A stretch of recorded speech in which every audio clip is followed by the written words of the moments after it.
Um, it is wonderful being back. I will be here all week, all today and Thursday. Um, but yeah, it's great to be back with you guys. Welcome. I'll be here. We're going to be talking about routing in React and in all single page applications. So let's jump into it and share the right screen. There we go.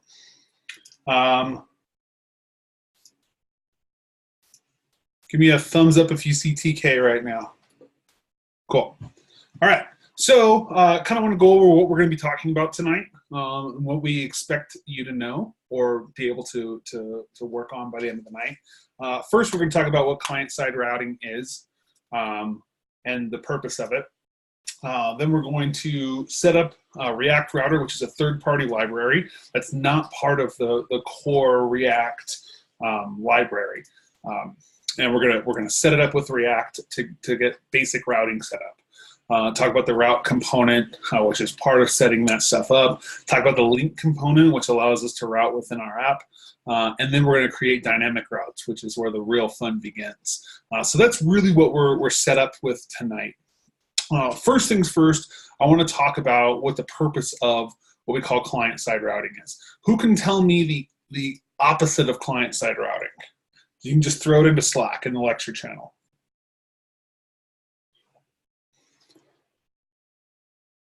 Yeah, server-side routing, okay? And server-side routing is the kind of the default routing standard across the web, okay? And that's not just like other languages, that's even JavaScript included. Up until, I want to say 2009, 2010, server-side routing was everything. Client-side routing didn't really come into play until Angular 1 really came out and took precedence. Other than that, everything was server-side routing. And in fact, we still do server-side routing with JavaScript, but not with single-page applications. Let's go over, who can tell me what server-side routing is? Just in a really high-level way, what server-side routing is.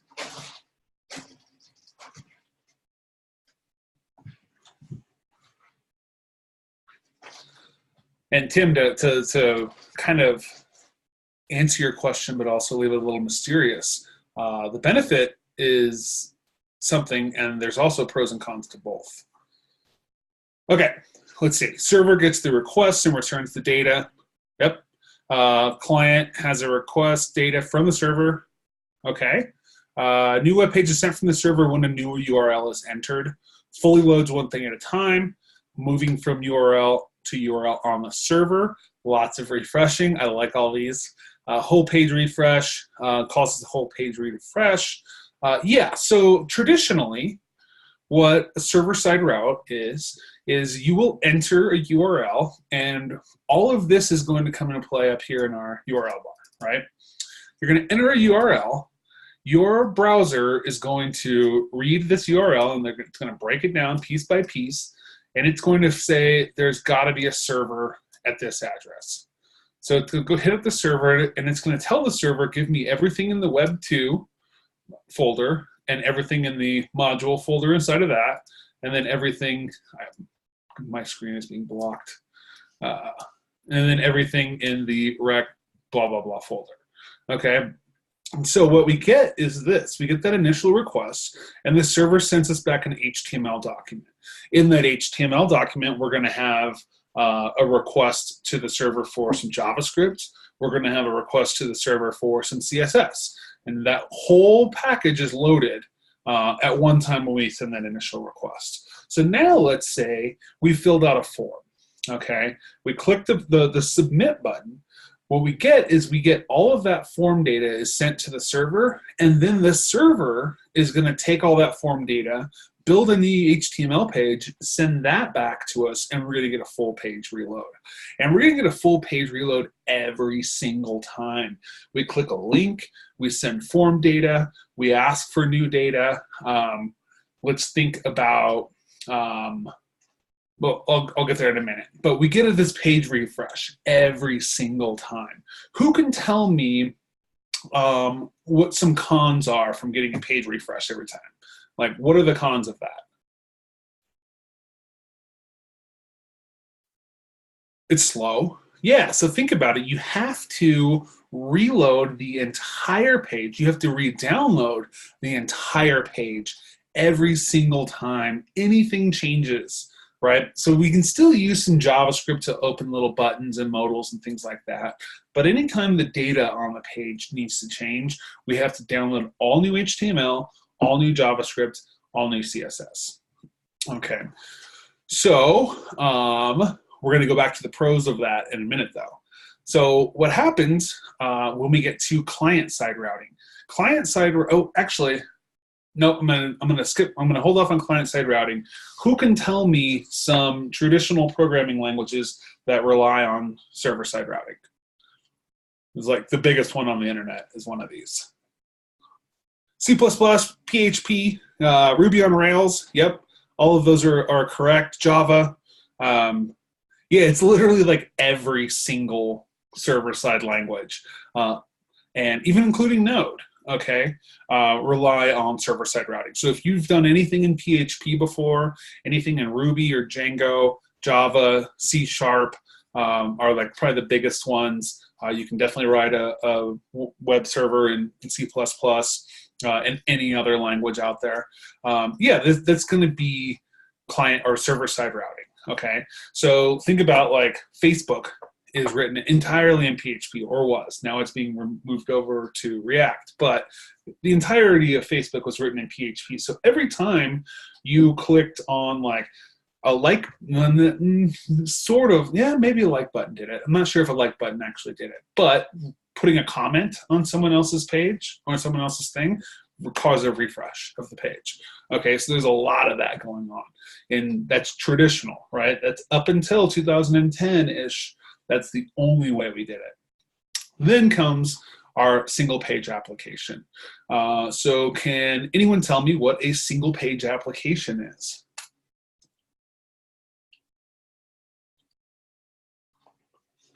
Anyone? High level, very high level. I don't need to know the nitty gritty details. One page, yep. Only loads one HTML file. Yep, one single page, correct. So a single page application is we actually load everything in this stage right here. So in this HTML stage, it should just say everything, right? We load the HTML, we load the JavaScript, we load the CSS for our entire application, okay?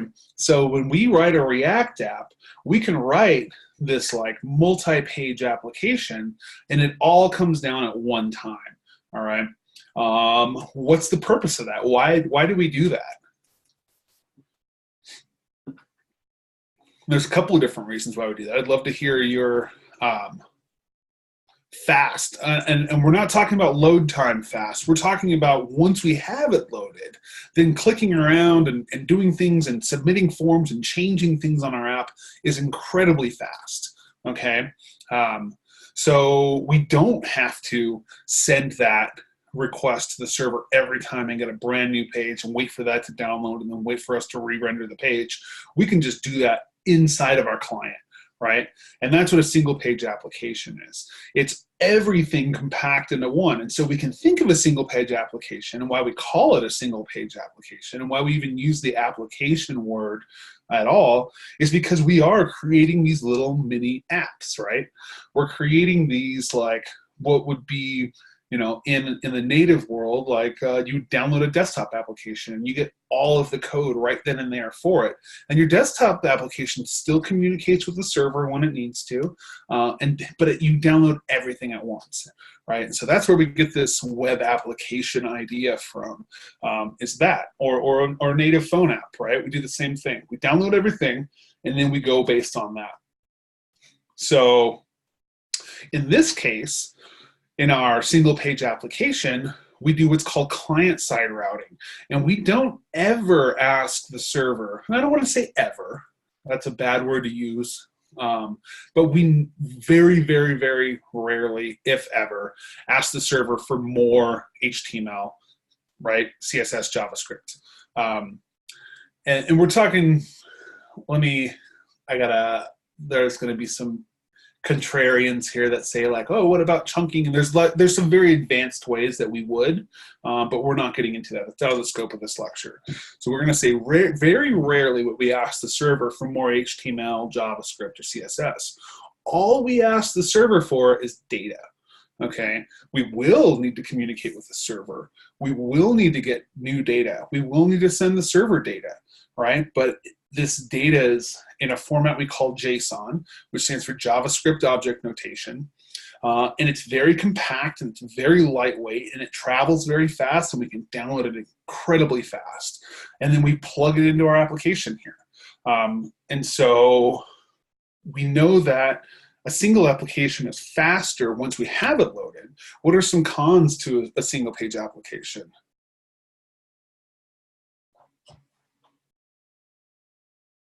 Ooh, I love getting the SEO one. Longer initial load time.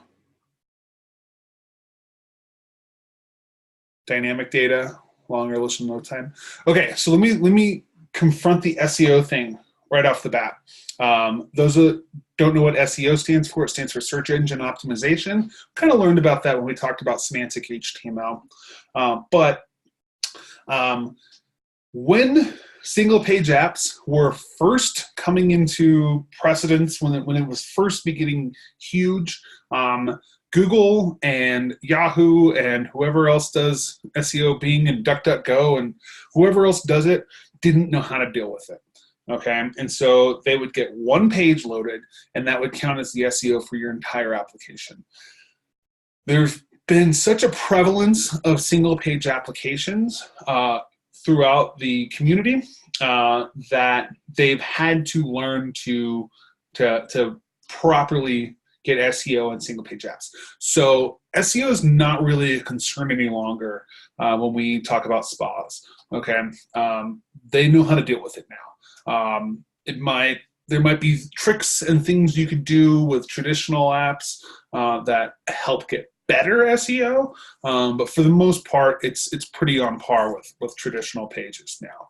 That's the SEO thing. So at one time, it was a big downfall, and now it's not as much. But the main thing is, there's two main things.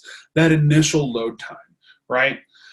This right here on a traditional application is going to be very fast. You are going to download a little bit of HTML, a little bit of JavaScript, and a little bit of CSS and some images. And that's it, all right?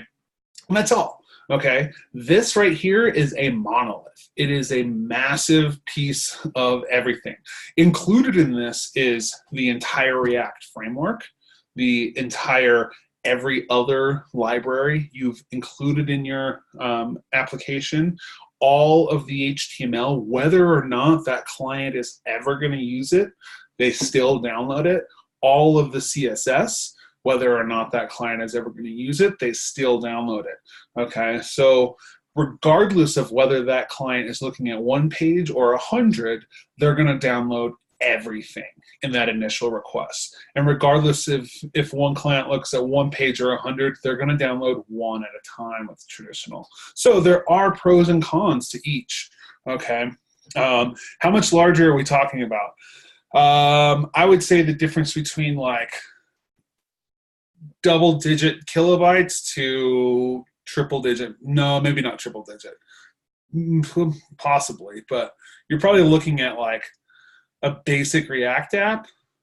Let's say, well, let's look at our React router real quick. Let's just go network. Let's go. They've probably got it optimized pretty good on here. Let's see how long it takes. So we do 1.4 megs on this. And in this page, we've downloaded everything. This page would probably be 10 to 20 kilobytes on a normal single page app. And that's pretty optimized too. I've seen React apps up to 20 megs. So there are pros and cons. Another con, other than initial load time, is the fact that you might have a MacBook Pro with like an i7 processor and 32 gigs of RAM and like really awesome specs, but your customers aren't going to. And some of them could be using stuff that's really underpowered, and not only underpowered, but underutilized memory or overutilized memory. So a 20 meg application is going to like be a serious drain on their machine. Okay, so you have to think about that too. There are these like mixed world of what we call server-side rendered React apps. Like I said, we can do something called chunking and lazy loading. There are all kinds of solutions to getting those down. Okay, so we can see, let's go. Okay, so that's definitely been chunked and lazy loaded. Look at that. Oh, look at this going up. 17 megs now. Look at that, 17 megs just because I clicked on another piece of this app. Okay, so there are pros and cons. Which is the right way to do it? What's the right way to do it? What do you all think the right way to do it is?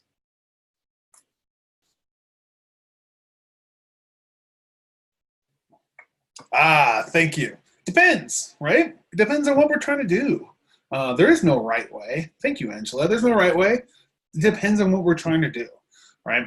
If we are optimizing for speed on the initial load, and that's all we care about, then we're going to do this traditional page. And we can still do single page applications with traditional page, just take some advanced techniques.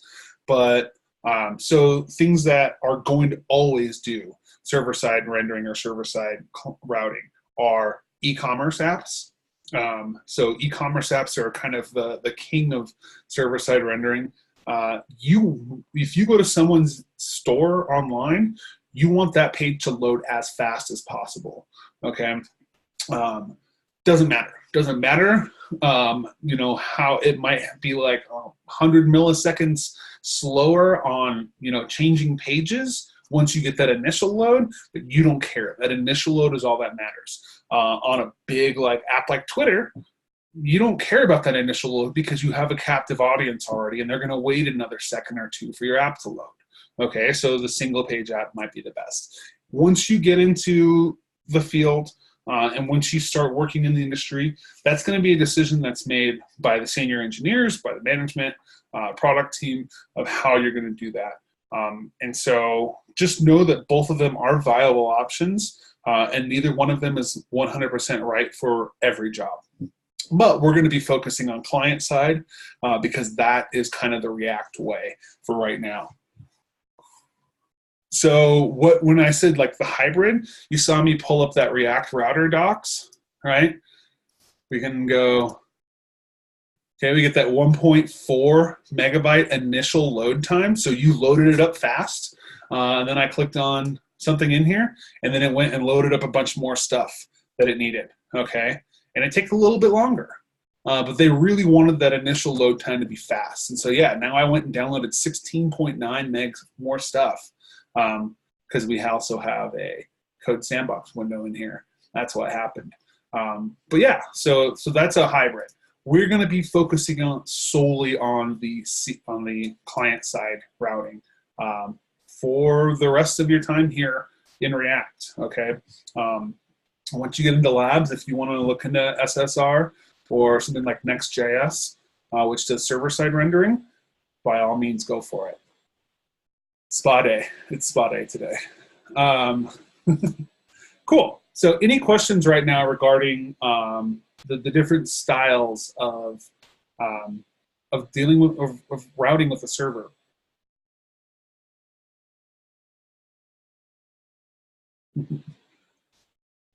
Yes, I always got to make things more complicated so we have job security. That's what it's all about. See some typing, so I'm going to give it a moment. But any questions right now? Any questions? This is your time to ask, because you know,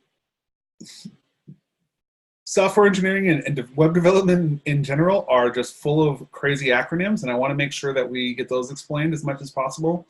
And also, any questions on you know, the techniques and how this works? Anything? Is security a concern with server or client-side routing? Security is always a concern. React takes many of the traditional security concerns with the front end out, specifically cross-site scripting, but there's always security concerns with either or. You have been, yes, so all of the HTML rows, all of the HTML and CSS stuff you've been doing up until this point has been server-side. Yes, so although we haven't been dealing with the server, technically localhost was pin our server. Universal resource, oh no, locator, thank you. Universal resource locator, just another name for the website address, right? Like I said, the URL is all of this. You have your protocol, you have the server, you have the specific route on the server to your what you need. Yes, that's why you've had to refresh or run live server. Well, live server is technically a server, but live server does some hot reloading. Uniform, not universal. I was incorrect. Uniform resource locator. Thank you, Antonio.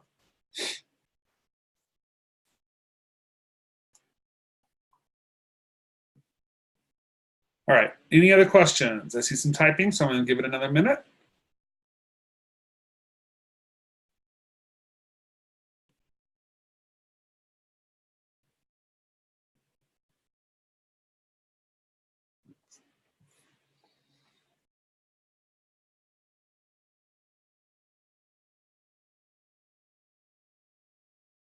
When will you use both of them? You won't at Lambda School, unless you choose to use something like Next.js for your labs project, which is a really cool framework which incorporates React with server-side routing and rendering.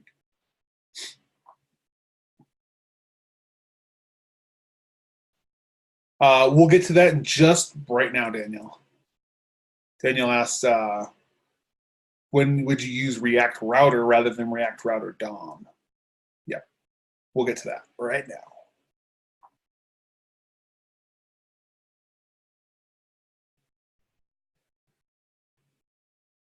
Okay, I see some more typing, and I'm going to give it another minute, and then we're going to get into actually using React Router. We will not be covering async and await right now. You will be covering it, though. That's just another way to write a promise.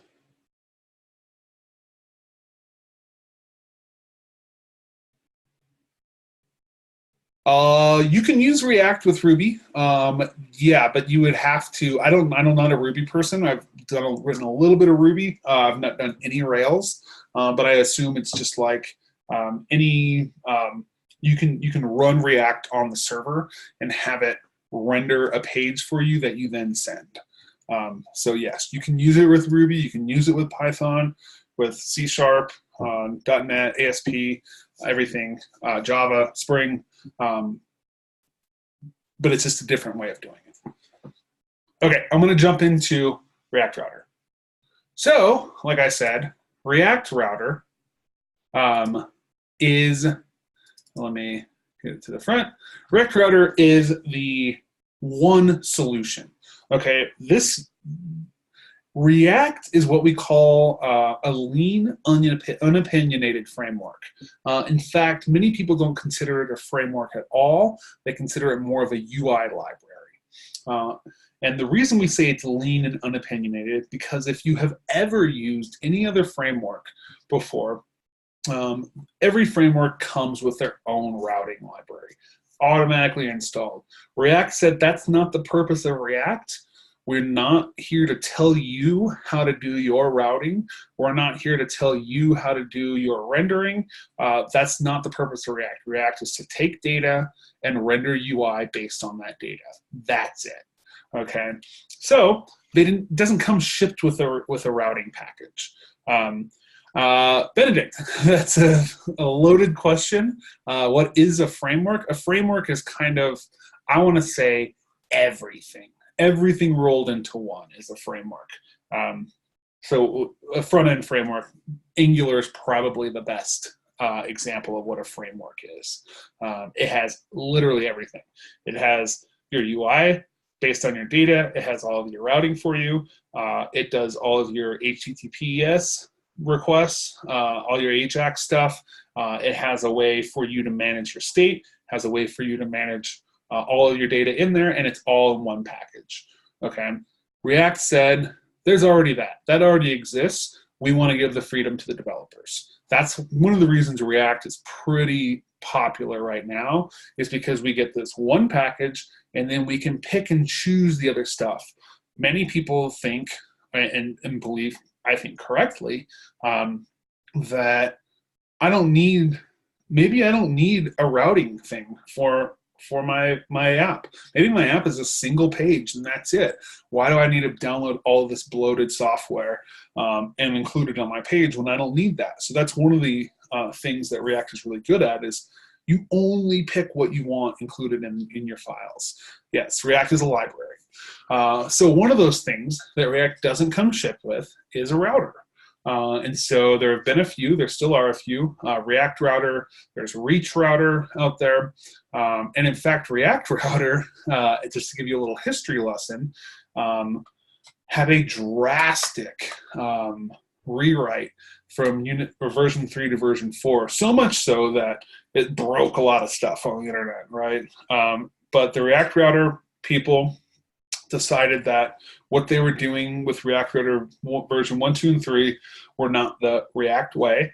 And so they came out with version 4, which I absolutely love. This is maybe the best routing, client-side routing I have ever used in my career. It works so well. Once you understand React, once you understand React Router, it just seamlessly integrates. So just keep that in mind. It's really good. And their documentation is really good too.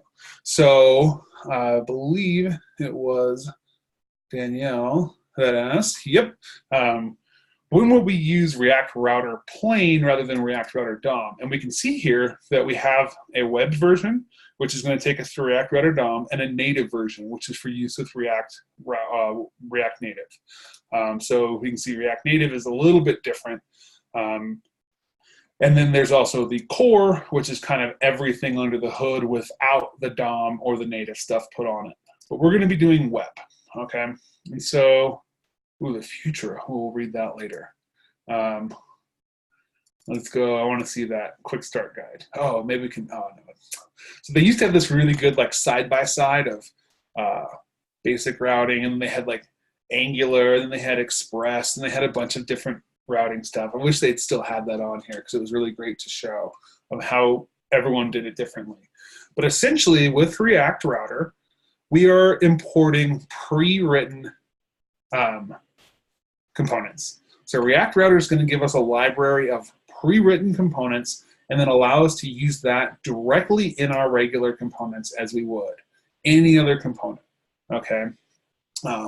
So let's come into here. I wish there was all this stuff. Take that out. So the first thing we need to do is we need to add a new dependency. And we add this dependency in our application by using yarn add or npm install save in code sandbox. Oh, and I'm gonna share this with you as well. In code sandbox, we are going to add React router DOM. Okay, this is the React Router version that works with the DOM. You'll see it's the first one up there. React organization called React Training, I believe they are a company, are the ones that put this out. Click on that. We now have it installed. Okay, oop, we're gonna get an error because we don't have that yet. Okay, first thing we need to do when we install any, I love that this, sorry, I love that the thumbnail is an error screen on Slack now.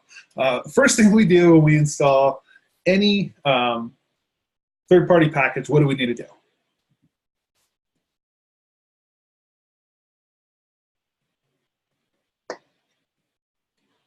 Yeah, we need to import it. So I'm going to import, I'm going to do this, I'm going to say from React router DOM. Okay, so we're destructuring this. That means we are going to pull very specific pieces out of React router DOM, right? And so kind of a tricky thing that I want to just, hit head on with you all is this weird thing. We're going to see an export, and we're going to have a named export or import. So we're going to rename our import. You're going to see it's called browser router is the component that we are going to import from React router DOM. That's what it's called. If you remember back to, I hope you've gone through the import-export stuff, but the import-export thing means this is a named export. That means we have to call it that, right? We can't just call it anything right off the bat. But we kind of do it a little bit differently when we work with React router, and only because we have so much legacy code out there that uses the component router. Before it was branched off to React router DOM, it was just React router, and we imported router from React router. It was easy. Now we have this new thing called the browser router. So we're going to say as router. So we're going to import browser router, but we're going to rename it router. All right. This is kind of a tricky step. You have to write this one time when you start a new app. It's going to be something you absolutely forget. I do this all the time, and then I get an error that router doesn't exist, and I'm like, what do you mean it doesn't exist? I imported it, and then I'm like, oh yeah, I got to do the browser router thing. So keep that in mind. Yeah, so it was easy to convert legacy pages that used the old version of React router, and you didn't have to redo it. Okay, it's a trivial thing, but it causes a lot of headaches. You do not have to do this. Okay, you can simply do this, and it's going to work just fine. But remember, you're going to have to use browser router. I'm going to do it like this because anything you read on the internet is going to look like this. Anything you read about it is going to look like this, okay? And that's how they will ask you to do it in the actual React router docs as well. Okay, so just keep that in mind. They changed it because they wanted to be more concise with what it was. Because router doesn't exist, we have browser router and we have native router. Router does no longer exist anymore. Okay, they broke it off into two different components. So that's it. Very much more specific. We understand what it is now. Okay, so once we have router, I want to ask a question, but we haven't gone over that yet. What do we need to do with this? What do we need? Where do we apply this router?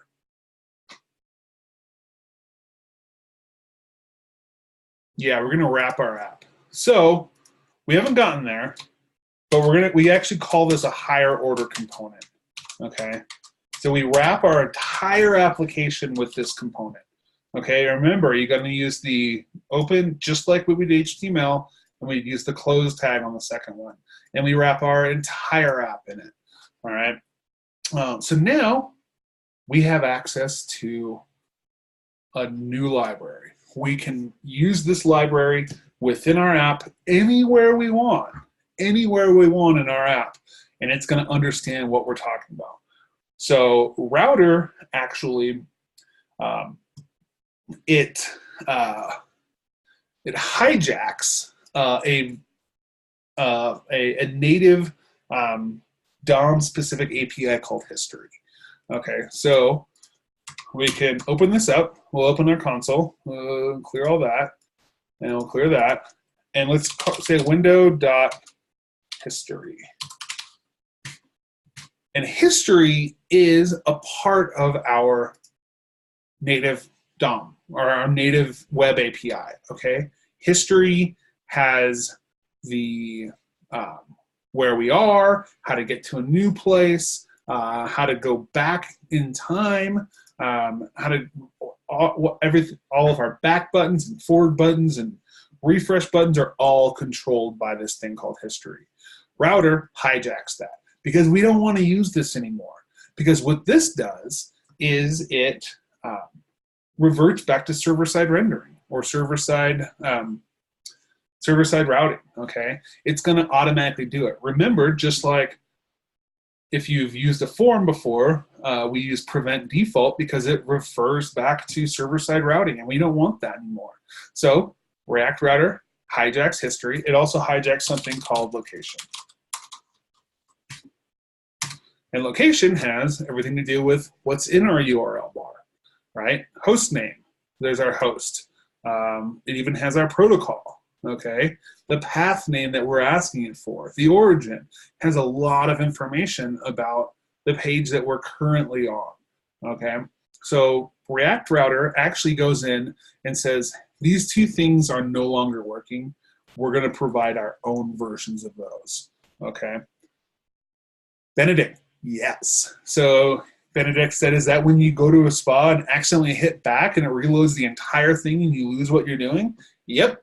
And that's the old one. That's all routing before React Router, honestly. React Router allows us to use back buttons now. React Router allows us to do a lot of things that we couldn't do in spas before. So it's pretty awesome to be able to do this because React Router really takes control of these things and still gives us access to all of the things in here, but does it in a React way. Okay, so we'll get back to that in a minute. So that's how we set our app up. Once we have our app wrapped in a router, and we usually do that in the render stage, okay? Yes, you could think of it like a prevent default for the default versions of everything. Back button, refresh button, refresh might still refresh everything. But it allows us to also change what's in the URL bar without actually hitting a server. What saved home screen button are we talking about here? I don't know. Wait, what? I'm sorry, I don't know what you're talking about, Robert. Was it in here? Oh, that's called a progressive web app. We're not going to get into that right now. So yeah, that's outside of the scope of this. Yeah, it makes it look like a application, but it's just a bookmark for a site that can be downloaded offline. Anyways, different thing. So now that we have this, like I said, we use this router in the render step. We wrap our entire app with it, and then we can use it anywhere we want in our page here. So now that we have this, let's see. We don't have a home yet, so let's add one. Okay, I'm going to create a new component, and we're going to call it, oh, actually going to get rid of that. I want to create a new folder called components, and I'm going to create a new component in here called home. Okay, I'm going to do some copy pasting. We'll go over it, but what's going on is not the important part. See, we have nothing seriously React going on in here.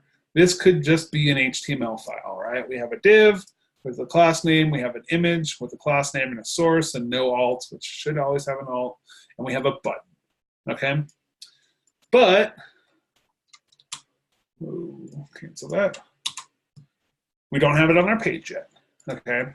So let's actually add something called a route to our page. And a route is going to allow us to control what components are visible based on what's going on in our URL bar. Okay, so React Router is going to take all of its data out of the URL bar, and it's going to render components to the screen based on what's in here. All right, and we'll get much deeper into it. So let's import home. Import home from components, home, okay?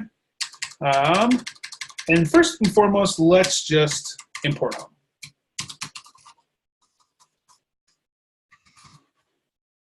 Cool, that's easy enough, right? We imported home, we have it on here. But now, no matter where I go in here, I'm always gonna see this screen. We're gonna get to that in a little bit, but what we wanna do real quick is use a route to render this home page. So I'm gonna get rid of this. Route is a component, and where do I get this component from?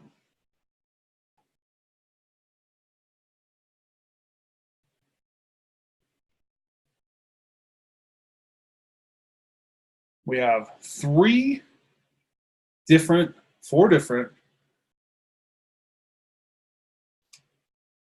So we have React DOM, we have React Router DOM, React Library.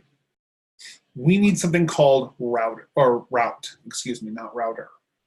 It's called route, and we actually get it from our React Router DOM. So it is the child that like links up with the router here, and router tells it information, and it renders based on whatever it tells it. So I did export default home. Yeah. Okay, so I'm going to use route. I'm going to say, give it a path, and this tells this route component, hey, only render this component based on this path in the URL bar, and then I'm going to give it a component. I just pass home right into it. Because I did it, of course. Route. And now look.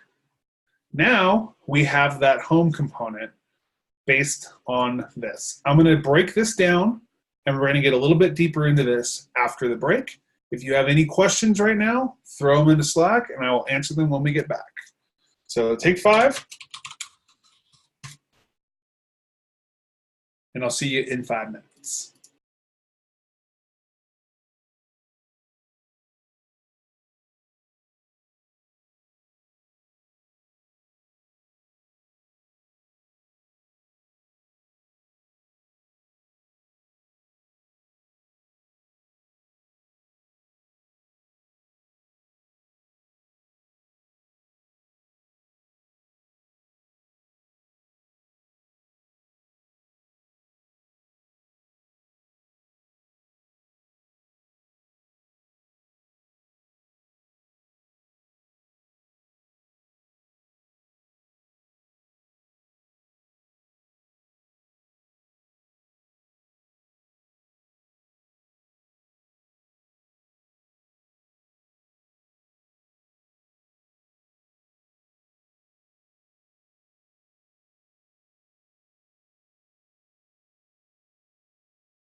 All right, come on back.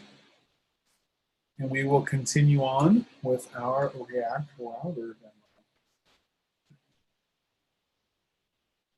Okay, before we left, I said I would explain what each of these things is. All right. So, in a very, very, very, very, very high level way, what is this?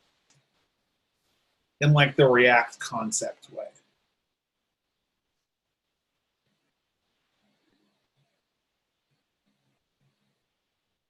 It's a component, right? So it is a component. Route is a component that we have imported from this library. It gives us, we've gotten two components out of this library. We have this one that we're calling router, and we have this one that they call route.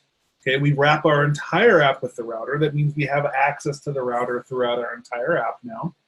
And then we use the route component to render different components of ours based on the URL bar. So then now in a very high level way, what are these two things?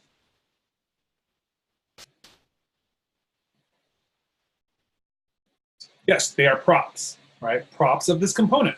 We know what components are. We know what props are. That's what these are. They are passing data to this component, okay? The data that path passes is the path that we want this component to render based on, okay? So this can be a number of things. So let's do this. I'm going to say I want that path to be home. And now notice that we don't have anything rendered here. We'll go back to that in a minute. This path means root. This path means everything, okay? If we are at this path, that means we're right here. That path stands for that / there. What happens if we don't have a / there? Is it still going to render? If I press enter right now, will that component still render? Yes, because it doesn't matter. It doesn't need that / there. And then in fact, if we look into our window.location, we'll see that no matter what we put, that / is still, of course, it's not the same one. That / is still there, no matter what, okay? So we just know that this means our root level, whatever our app exists at. If we have it at localhost 3000, then this means localhost 3000, okay? And third, or second, this prop is going to tell the route component which of our components we want it to render when that path is on, all right? Yes. Tim, you have uncovered some real crazy stuff that we can pass anything as props, right? We've said that in the past. We can pass any data type as props. We can pass objects, arrays. We can pass functions as props.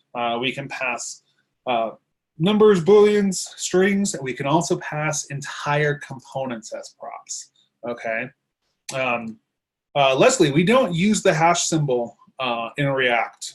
You can do a hash location or a hash path, but that's kind of more of an Angular thing. So / is our path, okay? That's our home path. So, like I said, this path tells the route, hey, look at the URL bar, and if it matches this, then render that component, right? So I said, let's go to home. And we don't get anything, right? Because our URL bar doesn't have / home. Well, what's going to happen if I add / home? Anyone know? And press enter. It's going to render the component. It's not going to take me any. It's just going to render that component. There we go. Okay, because it matches the path, it's going to render the component. All right. So now let's do it back to this. What happens if I remove home from here? What's going to happen to this component? Let's do a quick poll. Quick poll.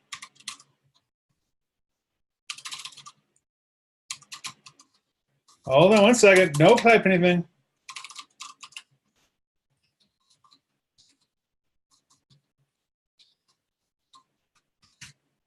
Give me 15 more seconds.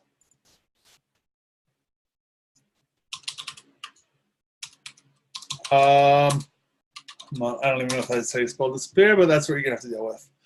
It's probably wrong. All right, new poll up. If I remove home right here and only have a /, will the home component stay or disappear?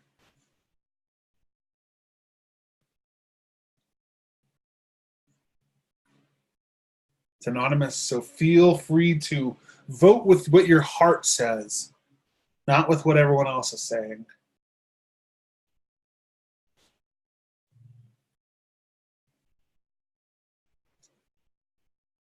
All right, so we've got 35, 36 that say stay, and 18 that say disappear. It's pretty good. That's like, I would say 66 to 33%. Yeah, yep, well, that's exactly actually. But okay, let's look. And I'm gonna refresh it. Notice it still says home in the URL bar, but I do not have home as the part of the path. Let's refresh it. And notice it stayed, okay? Correct, Raymond.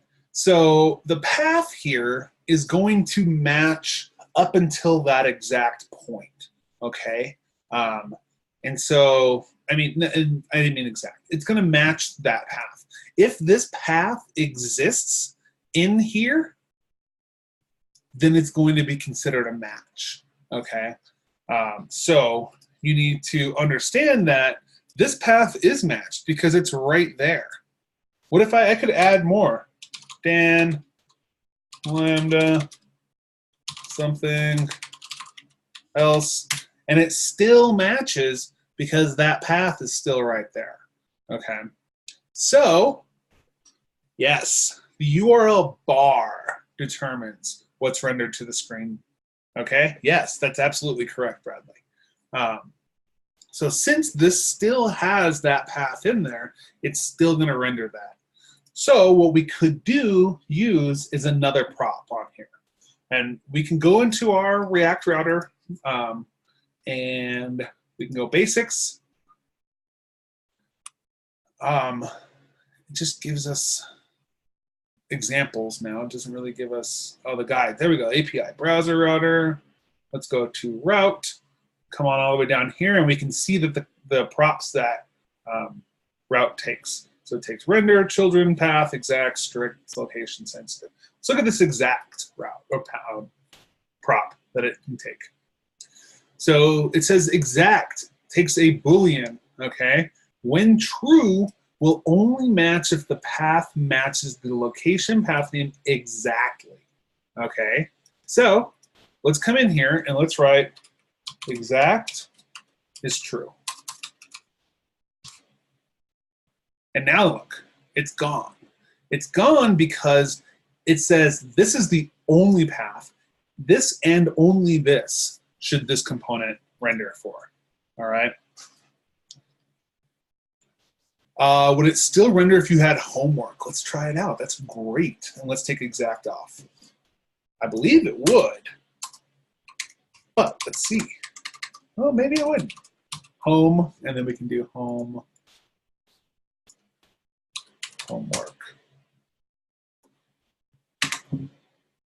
It doesn't. So it's only going to match based on what's in between the, that's a great question. So it does not match on that, but it will match on home. Fantastic. So let's go back into it. Notice it will match right here because that is part of it. So it's going to split the path based on the /. So then we have home, it still does that. And I can say, I only want this to appear when it's actually at its home page, right? I don't care what this bar says up here. This should only appear when it's at its home page. So I can use the exact prop, give it the value of true, and now we notice it doesn't, only when we're at the exact path, okay? So what it's going to do is it's going to split based on the forward slashes. So one thing I want to show to you, notice that they do not say exact equals true in here. Does anyone know why? They just use the word exact.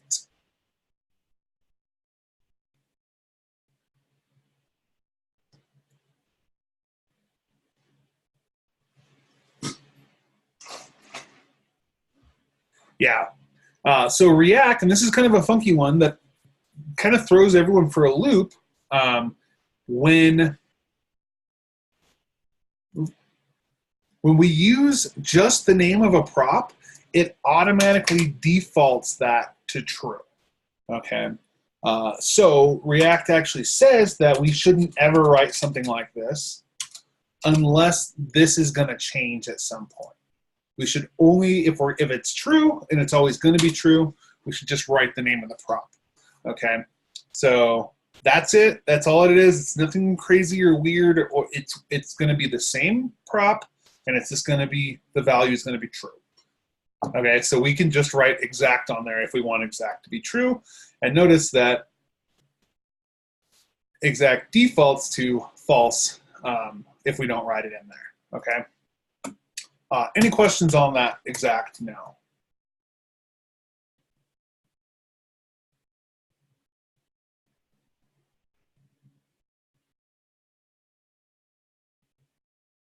That is only for Boolean props, and that's only for true Boolean props. If this was false, we still have to write false, okay? FYI. This means true no matter what. All right, so we learned about the path prop, the component prop, and the exact prop now. And that's all we really need for tonight as far as props go with our route. We'll learn about one other component. Yep, does not matter where in this you write it, except it has to be after the name of the component, obviously. Tim, yes, there are. There's plenty of things. This is a bit of intro. Someone asked about a query string. Yes, you can use query strings. Although query strings are used more for servers than they are for the client. So query strings we're going to include when we get to our AJAX stuff.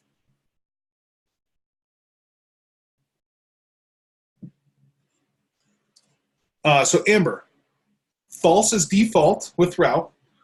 And if we want it to be true, we say exact. And that means it's true. So either it's false without it, or it's true with it.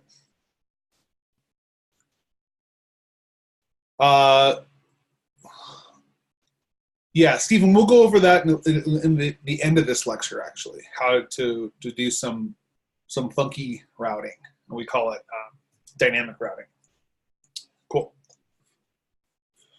So let's look into this. I'm going to show you this. Home / work / something / else. So let's take this string, which is what React Router is doing. I kind of want to just show you why homework didn't work. And then, well, I hate that I have to open that up. Let's go in here and open it up. Much cleaner and nicer in here. Let's do this. And so that's what React Router sees. And then what it's going to do is it's going to say this.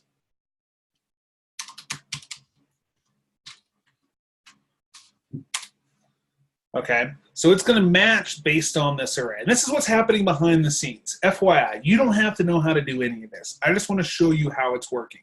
Okay, so it takes this first one as just our plain old regular home, right? And then it says, oh, we got a match based on this stuff now. Okay, so if I had instead, so if I had home and it was trying to match for home, it would say that, yeah, it had it. If it had homework and it was matching for home. That does not match home. So that's why homework didn't work, but home does.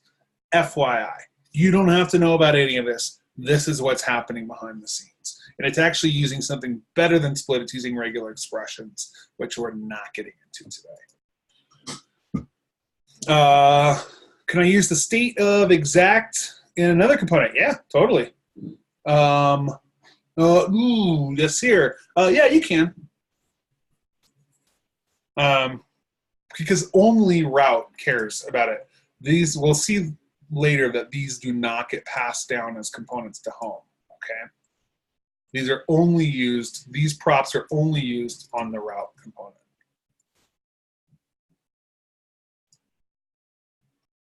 We're gonna see that right now, Bradley. We're gonna create another, one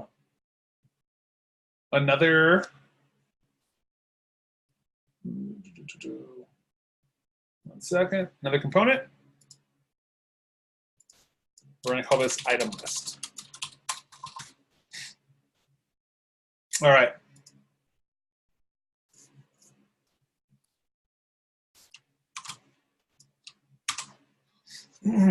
So we have another item or another component, and this component has some React into it. Oh, get rid of that. No, not yet. This component has some React into it, right? So we're importing some data. All right, so let's just imagine we're getting this data, which is an array of objects. Okay, all the data is an array, and it's going to be objects in it. It's going to have details about each item.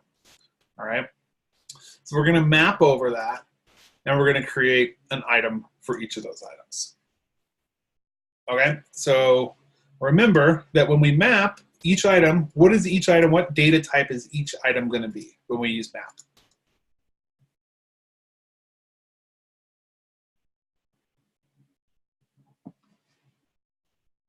Yes, each item is going to be an object, right?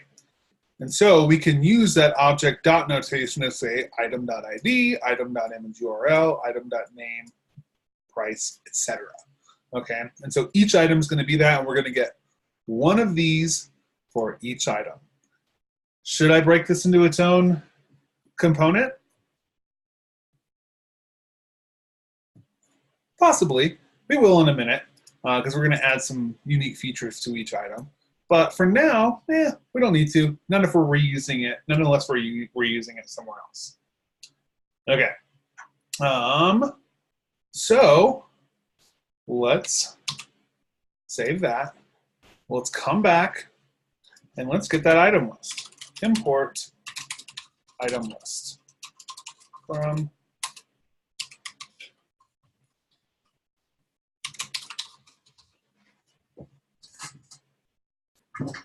okay, so we've got that component now, item list.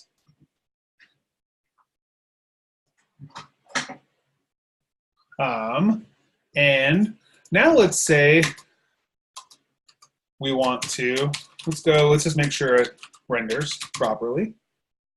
Ooh, there we go. Okay, make sure I save that. Oh, I did not export it. Okay, so I got that error. First thing I do is to make sure that it is exported correctly and make sure that it is imported correctly. If it says check the render method of app, thanks, that's a pretty bad error message, I think. But we just added this new component. I want to make sure that it is imported correctly, and I want to make sure that it's exported correctly, and it is not exported correctly. And it's called items list, but I called it item list, so that's what we're going to call it. Cool. So now I've got a list of really cool items in my app. All right. But let's just say that I don't want this to appear every single time I go to anything in my application. Okay, I only want it to appear when I'm on the items list. All right, so let's do this. Let's take it out. We don't want it to appear on our home page. All right, we only want it to appear when we're on our item list. So let's use another route. we're going to say path. We'll come back to that, and we'll say component. We'll give it our item list component. And then we want to say item list. Oh, read that. / item list. Okay. So now let's see, we've refreshed our page. There is no item list here. If we go to item list, should we see the item list when we go to item list?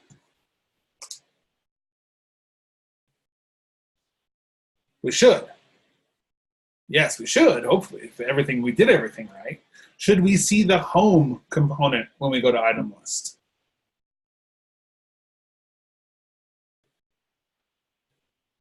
Well, mostly yeses, but notice that we put the exact path on home. All right, so let's go to item list and check it out. So now we just get that list of items. We don't get that home screen component anymore.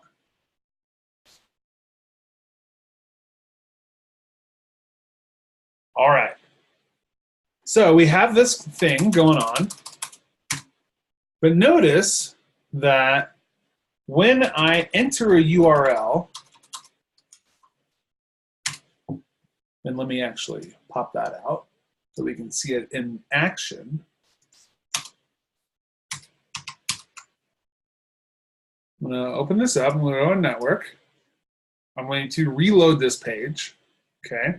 So we're going to go to our home page right now. Let's go to our home page. All right. Got everything loaded up for our entire React app now, right? So how do I get to my item list page? Well, I can enter the URL up here, right? I'm going to close this out. Is it item list or items list? Oh, I screwed that one up. Okay, item list. Item list. So now let's enter. And what's wrong with what just happened?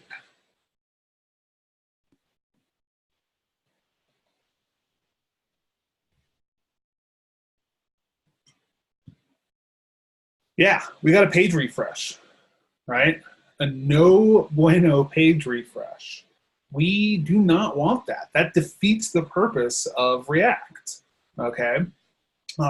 So we want to be able to navigate within our application, because once we're able to navigate within our application, we don't have to worry about getting that from the server. If I enter a new URL up here and I press enter, it is going to download the entire SPA once again, okay? Because the URL bar is controlled by the browser. We can look into the URL bar, we can make it appear that we're doing things in the URL bar with React Router, but once I enter something in the URL bar and press enter, that's the browser, okay? The browser takes over from there, and the browser says, we're gonna go to this address and get this page for you. It's not gonna say, oh, is there a single page application running within the browser now? If so, then you look into the router, and et cetera, et cetera. It doesn't do that, okay? So we get a full page refresh. And the same as if we wanted to go to any URL on our page. So,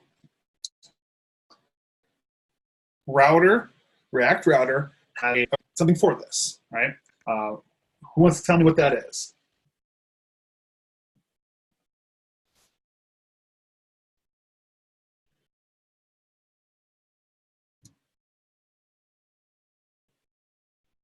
Yes, it is our link component, okay? So let's go and include our link component in our home right now, all right? We have a button called Shop Now. I don't know if I necessarily want to. Yes. One second. Okay. Sorry. In our nav up here. That's what I was looking for. Cool. In our nav, we want to include some links up here. So let's include. I want to get to that Shop Now button later. So we get our final component from React Router DOM, and we call it link. Okay. We're just going to call it link. It is an uppercase L-I-N-K. We can now use that. We're going to use it in our nav. We can use it anywhere. But link is going to create an anchor tag for us. Link has the best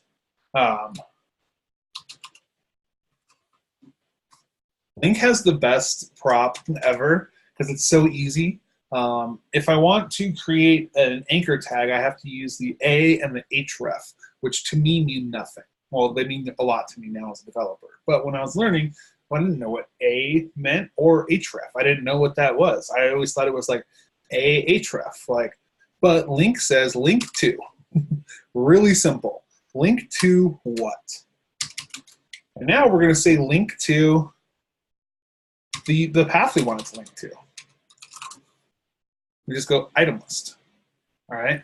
So this is going to create an anchor tag up here, which we've given it some styling, no doubt. And it's going to say link to this specific place. What it's going to do is it's going to add this to the URL bar, but it is not going to re-render the page. It's going to appear like it did, but it doesn't do it, okay? And then it will tell the router to switch to the new route, all right? So let's do this once again.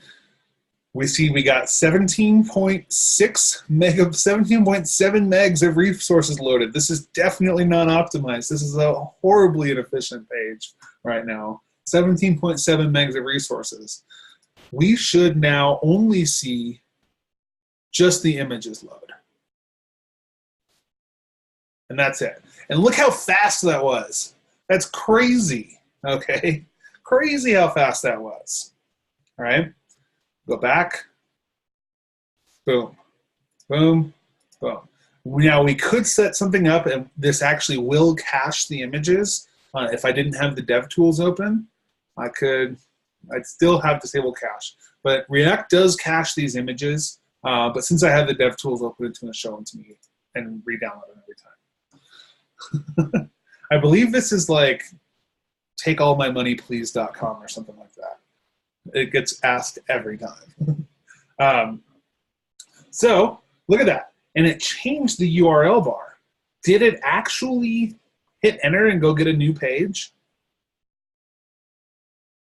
It did not. Okay. It did not refresh our page. We only saw it get those new images. Okay, that was it. That's all it did. Look. If I did press enter on this, would it get a new page? Ooh, this one might be a little tricky.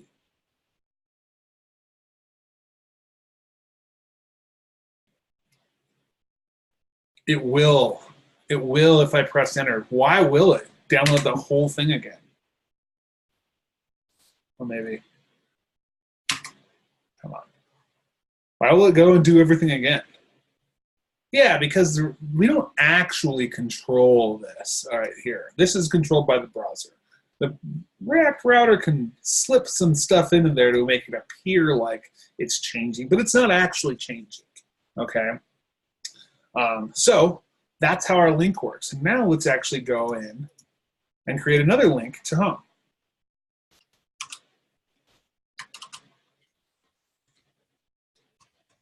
We want to create a link to our home page. What do we need our link to be?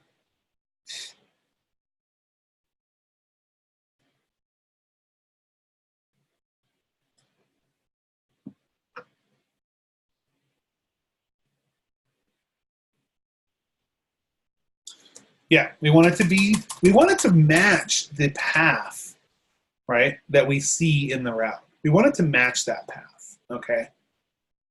Leslie asked, what's the difference between using link and conditional rendering? If I was using conditional rendering to render based on what was inside of the URL bar, I would need to access window.location. I would need to write my own regular expression script to parse out what that was in the URL bar. And then I would need to set up a switch statement to render based on what was in that URL bar. You are more than welcome to do that on your own, honestly. Like, that's not like being facetious at all. You can do that. In fact, that's all the React router people did, right? But they took that and they did it already for us. and they've wrapped it into a library, and they gave it to us. Okay, so what this is conditional rendering based on a regular expression of what's inside of the URL bar. That's what React Router is. But if you understand conditional rendering, you can kind of understand what's going on here. And so it's pretty awesome stuff. And the same thing, the link creates an anchor tag, does a prevent default on the click, takes over, adds a little something to the URL bar, and then causes the router to render the components that are needed to. Okay, so that's it. They've done all that for us. We can do it ourselves if we want to. By all means, I highly encourage every single person here, if this is your cup of tea, to rewrite a package like this, to rewrite the library. I've rewritten React Router. It's super fun because I love doing stuff like that. You're more than welcome to do that as well. Can link be applied to different elements? Yes, we can use link to wrap buttons and things like that, which is what we're going to do in a little bit. Cool. We could give it a class name. So let's go into our React Router here. Let's go. Let's go to find the link. Okay. Here's link, and we get the to. Ooh, we can also give it an object. You can get some really interesting routing based on state and hashes. There's your hash for those that asked about it, your hash routing. You can get some state routing. There's your query string, your search routing, and your regular old to path name. Or we can use the string and use the regular to. So then it should take a class name. If you were going to style it yourself, I think that you would either need to, I believe we have used the anchor tag in here.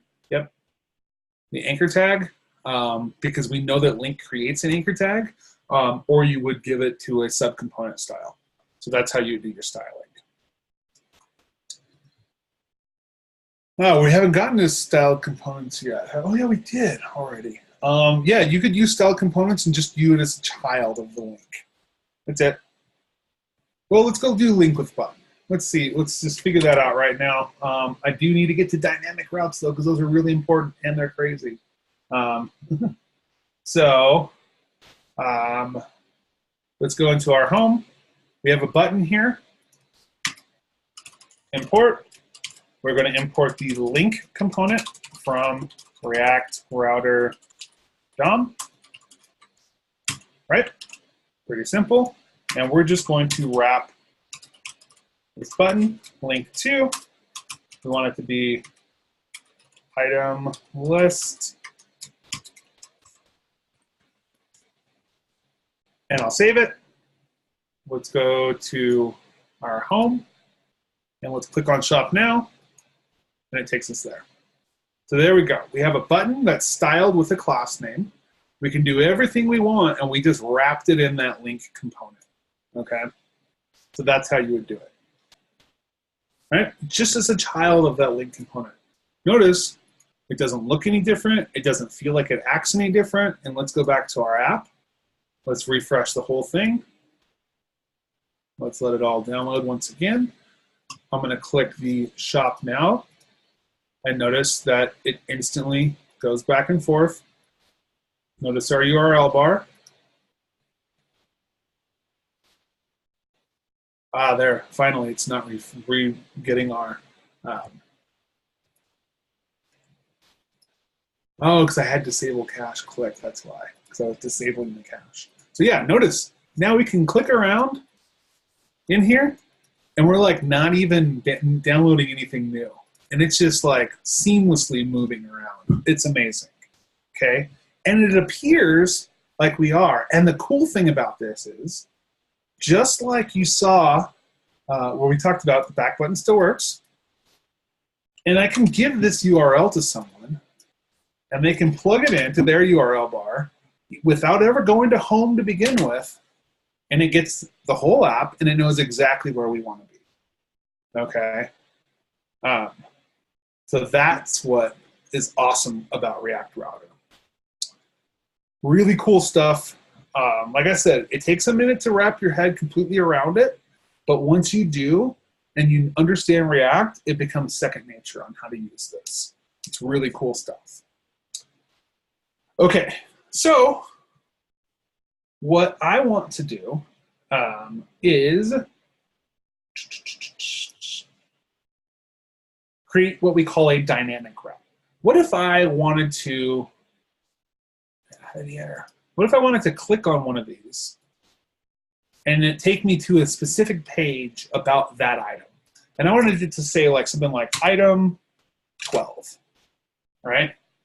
I wanted it to take me to the item 12, but that item was going to change for each one of these, right? That's an individual ID for each one of those.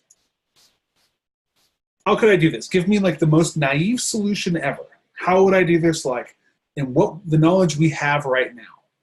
Nothing crazy, nothing that you've watched a video on in TK for.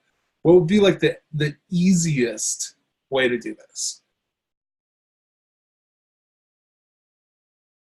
I would say as far as what we call a naive solution is just to create an individual page for each of these items and then create an individual route for each of those, right? Naive solution here.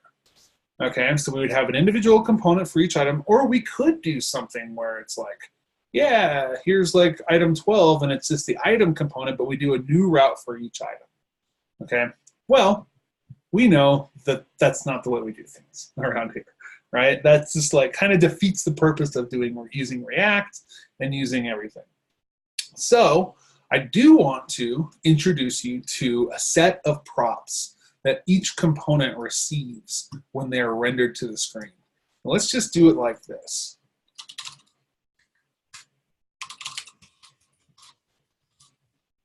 I'm going to save that. I'm going to come through here. I'm going to go home.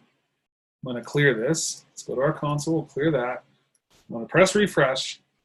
And now we're going to see this set of props. Okay, these props are given to each component by React Router. If they are rendered by the route, they are given these 3 props. Okay, and those props are history. Remember, React Router creates its own history and takes over, hijacks the window history. Location, remember, the same thing for location. We have a native window.location, yet React Router creates its own and we hijack it. And then comes this new one called match. And match is this React Router specific prop that gives us a lot of information. This only exists in React Router. It's called match, okay? And match gives us is exact. So if we have a non-exact path, let's go, I'll say it's true, it's exact because we've asked it to be true, right? But if this was a non-exact path and we didn't have exact on the route, then it would say false. Nope, it's not an exact route, but it still matches, okay? It gives us the actual path, and it gives us something called params. And params are what we're gonna create after the break. So come back in 5, we'll create some params, and we'll start using some dynamic routes. See you in 5.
Come on back.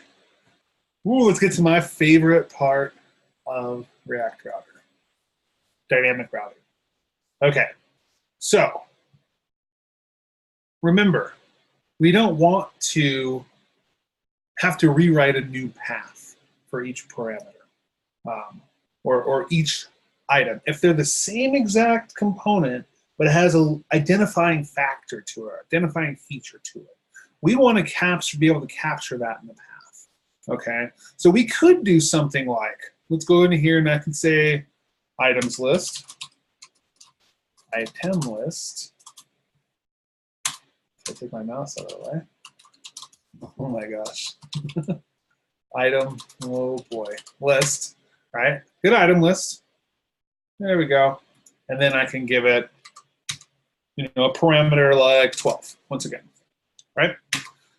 And it's still going to render that page, and it's still going to render our 12 here, okay?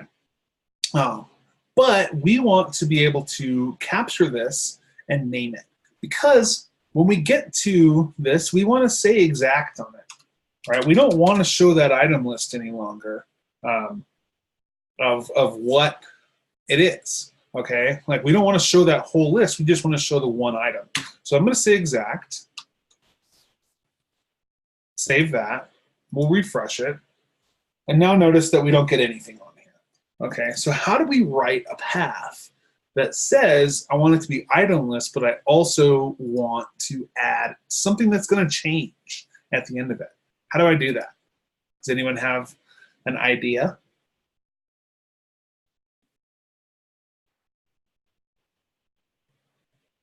Ooh, getting some great responses. So we've got like the string template literal with the $sign and the curly brackets, regular expression, which we're not writing our own regular expressions. And they are using regular expressions under the hood, right? So React Router has given us a way to write a URL that's going to be dynamic, okay? And how we do that is we're going to write item list, because we only want this to show up when it's an item list. We want a /, so we're getting into some deeper stuff here. And then we can use we'll use the template literals when we do our links, but for right now, we're going to use the colon, and we'll call this ID. So first and foremost, before we get into this, that's how we do it. But remember, how do props work, right? How do props work? We give the prop a name, right? And then we say equal to, and then we give it some either brackets or we give it some quotes, and then we give it some data, right? How do props appear on the back side when we get them in the exact component? How do they appear like in the object?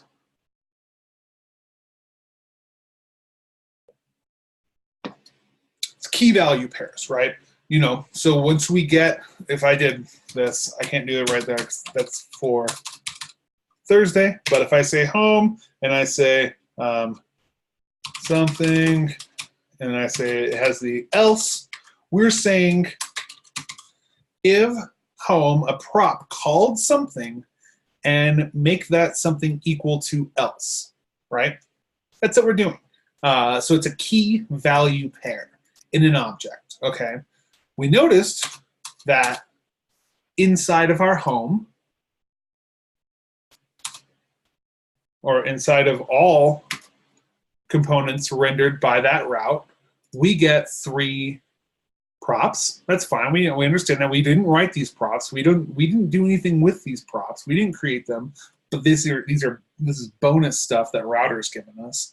We get this match, and we get this thing called params in here. And params is an object. And we can think of params, this helps you out a bit, like props, or just key value pairs, in which the key is going to be whatever the key we name it. So in this case, our key is going to be ID, and the value is going to be whatever is in the URL bar. So let's look at that for a moment. Let's go into our item list. Let's go props. Now I'm going to console log props. Okay, and I'll just say, yeah, that's fine. So I want to also go in here and just get this to render no matter what. Well, I don't want to do the exact on that one. Let's take the exacts off of the item list here, just for now. Okay. And notice the second one, we have included that, what we call param. All right. They might be called splats in other places, but we're going to call them params here just to keep our vocabulary consistent. Okay, so we're going to go shop now. Here's our item list props, right? Let's go down, match, params, nothing in there, right? Because we're just on item list. So now let's add a new prop to it. Oh, if you make sure, everyone make sure that you are muted, please. So we're just going to do that 12 again, right? Now I'm going to press enter. And it's going to refresh the whole thing. And now it's going to say, here we got our history, our match. Whoa. And we got our path. And notice in here, our params is now the key that we called it, ID, right? We named it ID. Could have named that anything I want. Well, we want it to be an ID. And it's going to have what that ID equals, right? So it's called ID because I named it that. And it's equal to 12 because that's what's in the URL bar. Okay. Is there any questions on this right now? This is very important that we understand this and what's happening here. Remember, history, location, and match are props given to the component when we use the route, when we render it using route. And then params is an item, is a key on the match prop, which has its own object in which we can assign a key value pair. We'll get there, Rose. Yes, but for now, I just want to make sure that we understand where this is coming from. Any questions on where this is coming from or how we got that to begin with?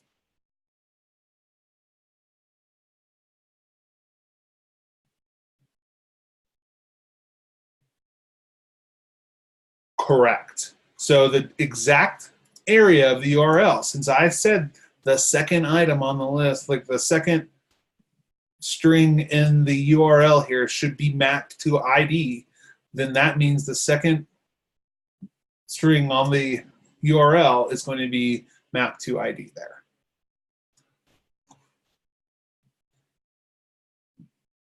It's giving it a name. Params is like giving the prop or the key a name before it's ever been established. Now look, this could be anything, right? What if I just said, that's too long. What if I just said lambda school rules for the Z?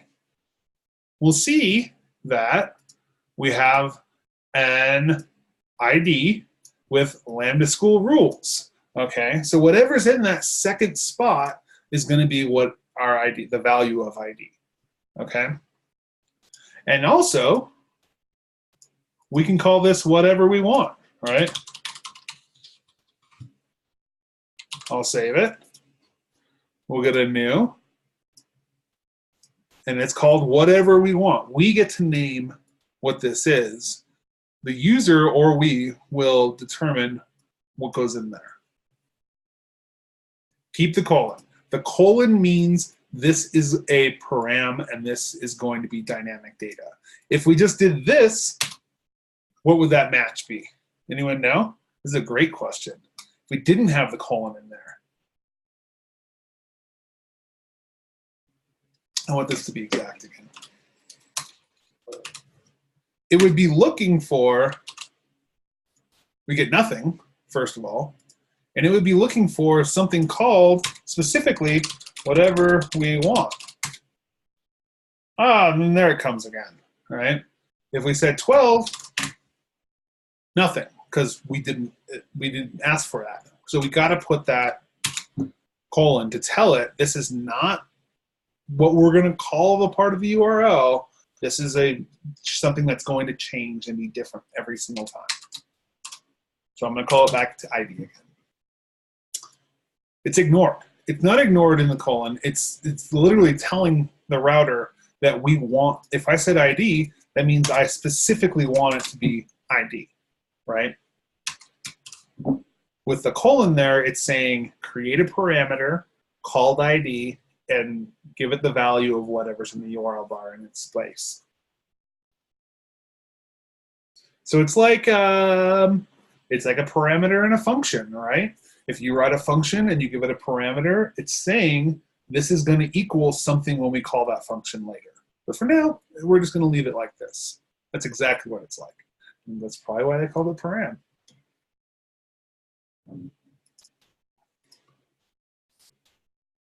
Okay, so that's how we use parameters, and that's how we get the value of the parameter, right? We can see, once again, I'll reload the page. It takes forever because we couldn't reload it. We got our param is ID because we called it that, and the value is whatever's in the list up here. All right, any other questions on how we got that? And if not, we'll move on to how we use it.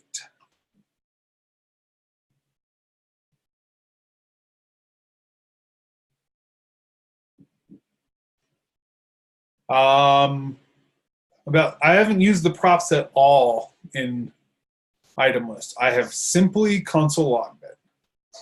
That's all I've done in item list.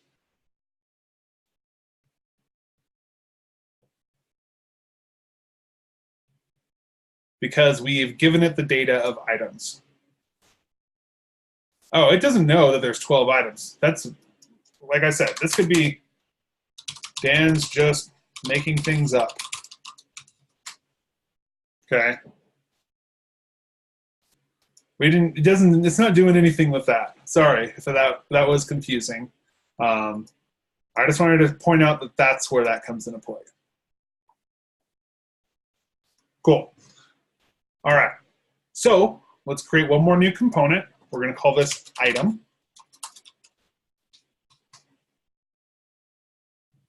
I'm going to copy paste some code over. Oh no, that's the wrong code. Let's do this one. Cool.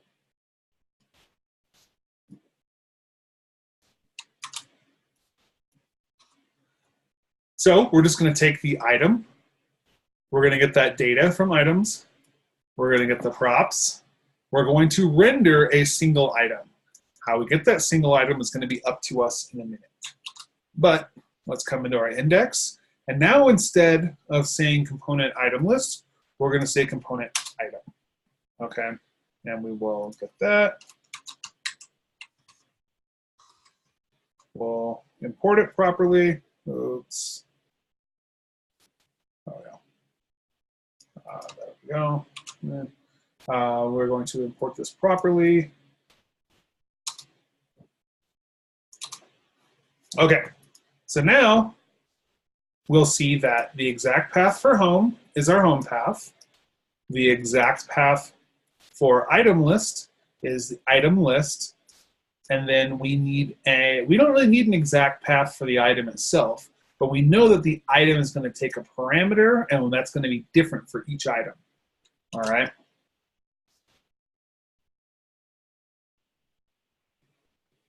Cool, I'm not quite sure what we're going with there, but remember our router is wrapping our app, okay? We're not passing data anywhere in here. We're gonna pass data on Thursday. We're not worried about passing data as props right now, okay? We're just grabbing the data from, don't even need it right there. We don't need it right there yet. We're not passing any data right now.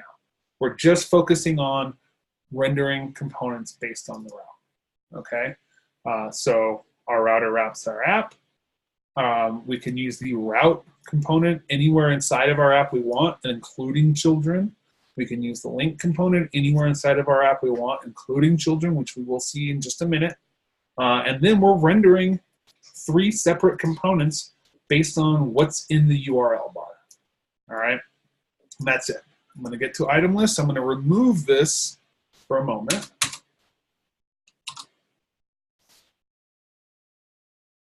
And now I'm going to press enter. We're going to see item is not defined. I know that.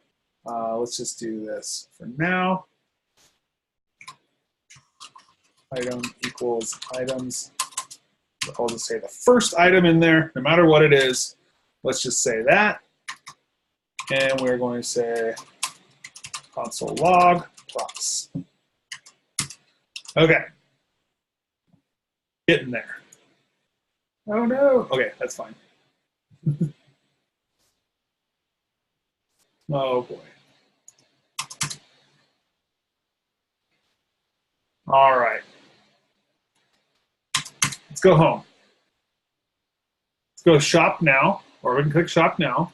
Notice our URL bar changes to item list. And we don't have anything clicky yet. We're gonna get there in just a second, but I'm just gonna say whatever. I'm gonna say 52 here. This is not the ID. It's simply going to render the first one to the page. So now we know that our item is actually working, and it's working based on this, right, URL. We see that it's item list and then an item ID, okay? And notice there, that's not the ID. I just grabbed the first item in the list and it plugged it in and it created that item for us. This part doesn't matter to us right now. The only thing that matters is that we are getting some props. And here we go, we see that it's an item.js, and our props have 3 props in it: history, location, and match. Inside of match is our params key, and inside of that is an object. We have an ID and we have a number or something. It's a string. So it's going to be whatever it says in here. So let's think about this now. How do I gain access to that params ID? What do I write for right now? I just want access to that ID.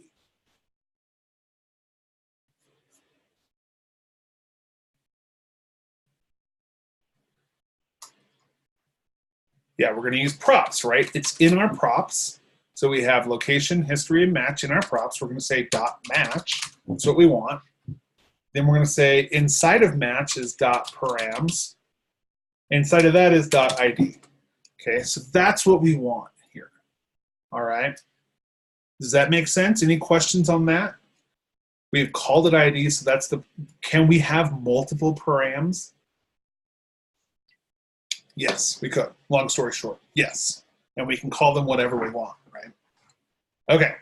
So what our intention here to do is to find the correct item in this list, right? We don't want to do the first one every time, right? We got 1.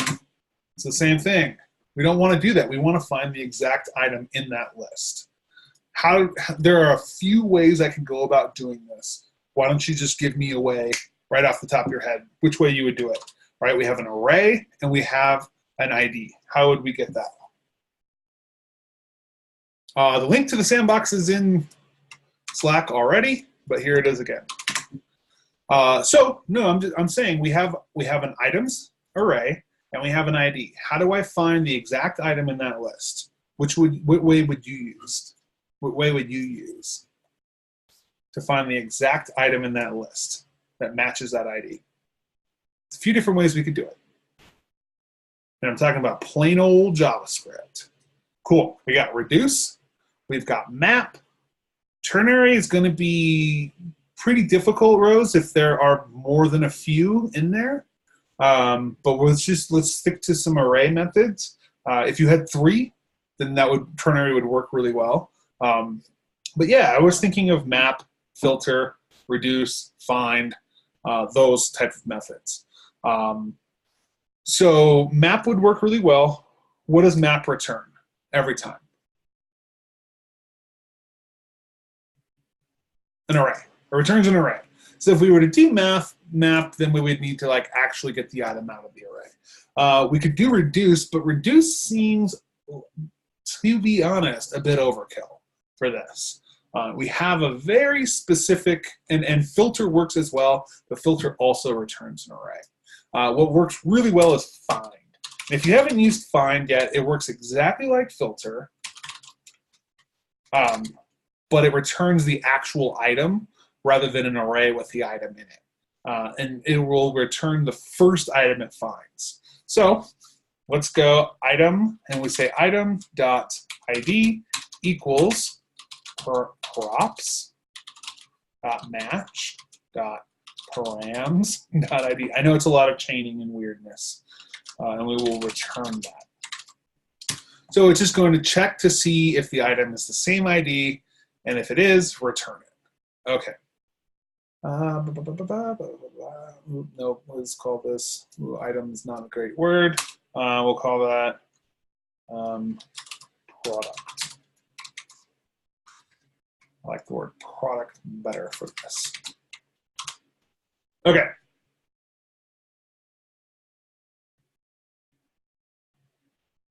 Yeah, dang it. So let's go in, let's save this. You see that there's an error on the screen already. Dang it. So it's saying it's undefined. Can anyone think of a reason that this isn't working? This code is absolutely correct. Can anyone think of a reason it's not working?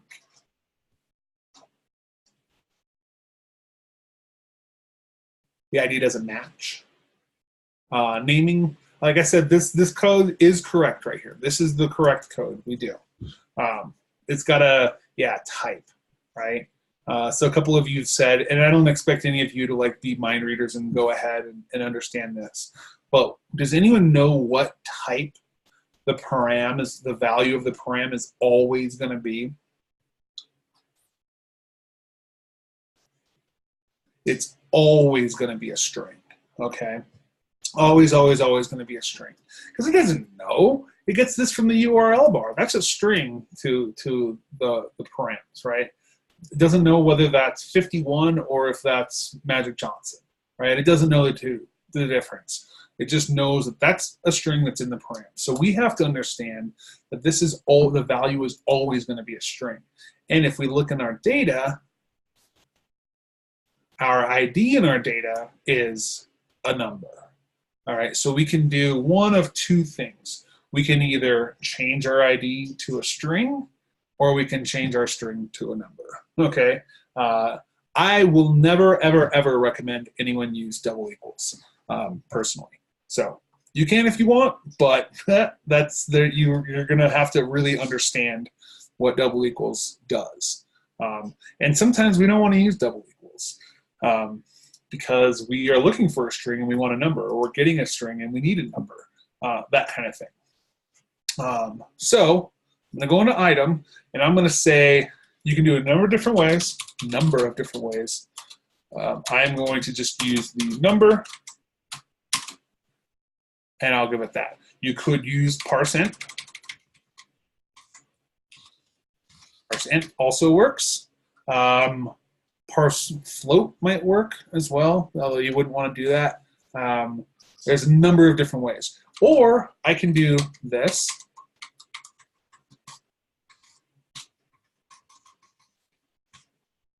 ToString. Right? There's a few different ways we can do this. Okay. So that doesn't seem like it's working. I don't know why. But I'm going to use number because it's pretty basic and plain and clear what's going on.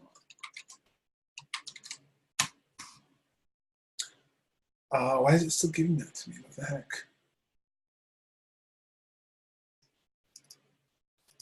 Well, let's see what happens. Save it.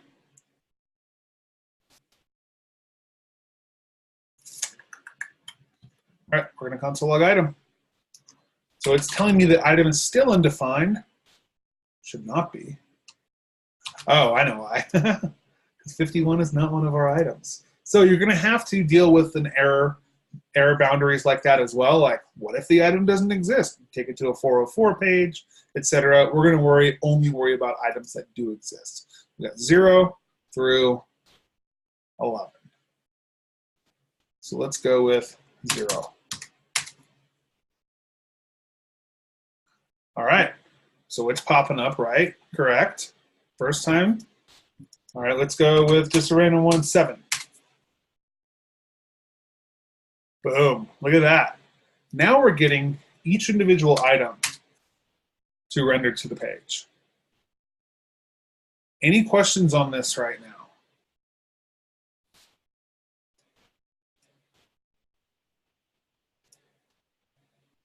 This is all the code we used for it. We knew we had a props.match.params.id, and we just matched that to the item in our list. Okay, I need 5 more minutes. I apologize for going over, but this is important stuff. If you do have any questions, please post them in Slack. Otherwise, I don't see anyone typing, so I'm going to move over how to create links real quick. How do I create a link with using React Router? Anyone? Almost. Tim? Yes. So I'm going to use the link component. All right? Remember it. It's got to be uppercase. It's a named export. It's got to be exactly that.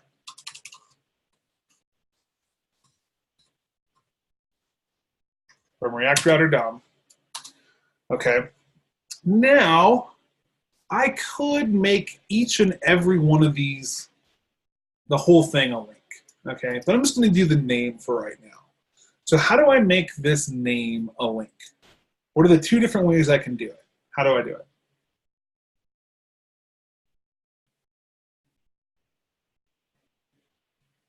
I could make this whole paragraph a child of the link component, or I can just make the item.name a part of the link anchor tag.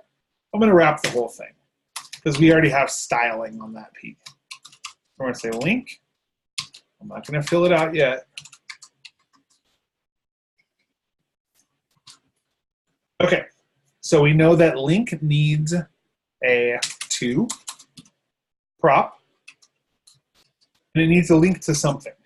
So I'm going to say item list. And then how do I link it to each of these individual items? So if I said ID, then it's going to link very specifically to ID. This is very explicit, the link to. This is going to exactly appear on your URL. There is no way we can use any React Router style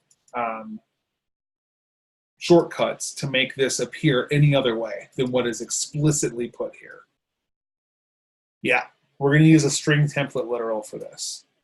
And this isn't even React or React Router. This is just JavaScript, of course. So to use a string template literal, I need to wrap that in curly brackets because a string template literal is JavaScript, and it's going to be interpreted by JavaScript. And now I can use the $sign and the open and close bracket, and I can put in item.id. All right, so I've created a new React Router link that's going to link to the item list with the ID of the item as the second object or second part of the URL. And when a user clicks this, and remember this is being mapped, so it's going to be created for each of the items. When a user clicks that one, they're going to be taken to this link wherein our route is saying render the item component and no longer render the home or the item list. Our item component says, cool, what's the ID? Let's find the item and let's render it to the page. All without ever hitting a server again. So let's go home. Let's refresh. I'll get that network out. Make sure we see it. Okay, we're gonna go shop now. We get some images pulled up. And now I should be able to click on each of these links, each of these items' names, and get an item page, right? And notice the URL bar. And there we go. URL bar has changed to 2, and we got the item up. Notice we didn't get any new stuff transferred. We can press the back button. Avocado tree, same. Back button working still. And if we're talking holders, boom. And notice we have not yet ever hit the server. We can go shop now. Yoga Joe's, no server. And look how fast and fluid it is now. Okay, that's client-side routing. How would we do it with the link? Oh, with the image? I would do it like this.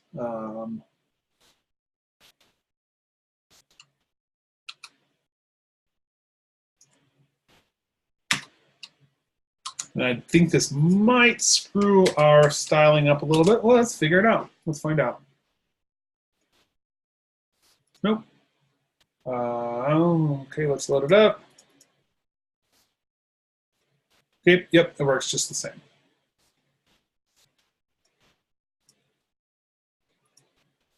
And that's how we create dynamic links. Yep, does everything. The whole thing is covered in it. Cool. That's what I've got for you tonight. I know that the second part was a little more brain challenging than the first. And that's what our project is for, is to get you to actually start writing it, start console logging everything, understand what's being done where. Obviously, you have access to this as well. Make sure everything's saved in here. I'll share this with you again. It is pinned. And yeah, you can start to see our router wraps our app. And then within our app, anywhere we want, look, this is nested child, and we still get to use the link component in there. Anywhere we want within our app, we can use the link, and we can also use the route component anywhere we want. But for the most part, we're going to do our routes on the top level. And we'll talk about nesting components on Thursday, where we have like routes inside of our components specifically. Cool stuff. But yeah, so we click on a link. It changes our URL bar to look like we're going somewhere new, but we're staying right within our application. And it takes us to somewhere else. Looks like we're going somewhere new. And it renders based on that route, renders the component, and then looks like we're going somewhere new, but we're not. We're staying right in our app, and we're rendering based on that component, and then we get to use that data to find the exact piece we want and dynamically render data based on that. So that's it for tonight. Hope I haven't fried your brains too much. This is really cool, fun, awesome stuff. And this is really where single page applications shines. And it's really awesome stuff, and have fun with it. And like I said, console log everything, do everything, kind of figure out the flow of what's going on, and really get it working. That's it for tonight. Thanks for joining me, everyone. I'm super happy to be here this week. And I'll see you all on Thursday. Good night, everyone.